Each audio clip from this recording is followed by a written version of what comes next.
মনোযোগ দিয়ে কথাগুলো শোনার অনুরোধ করছি। আমেরিকার নবনির্বাচিত প্রেসিডেন্ট ডোনাল্ড ট্রাম্পের প্রশাসন বাংলাদেশের সাবেক প্রধানমন্ত্রী শেখ হাসিনার নেতৃত্বের প্রশংসা করেছে।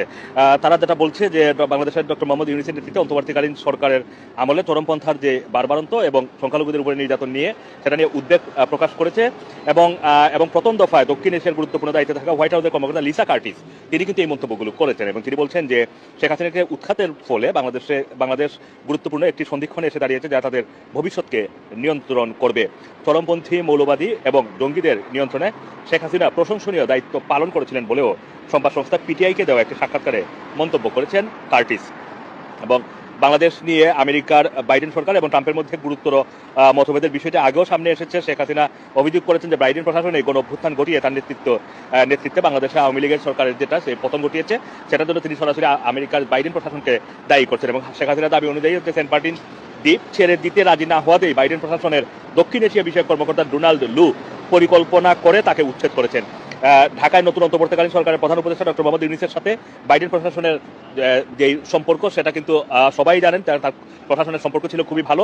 কিন্তু প্রেসিডেন্ট নির্বাচনের আগে দেওয়ালি শুভেচ্ছা বার্তায় ট্রাম্প বাংলাদেশের সাম্প্রতিক যে হিন্দু, বৌদ্ধ এবং খ্রিস্টানের মতো ধর্মীয় সংখ্যালঘুদের উপরে হত্যা এবং নির্যাতনের যেই ঘটনাগুলো ঘটেছে সেগুলো নিয়ে তিনি উদ্বেগ প্রকাশ করেন এবং সেগুলো তিনি উল্লেখ করেন। তারপরে এই পরিস্থিতির জন্য তিনি বাইডেনকে দায়ী করেন এবং এটা তিনি বলেন যে পুরো দক্ষিণ এশিয়া যে এই যে বিশৃঙ্খল অবস্থা চলছে সেটার জন্য বাইডেন দায়ী।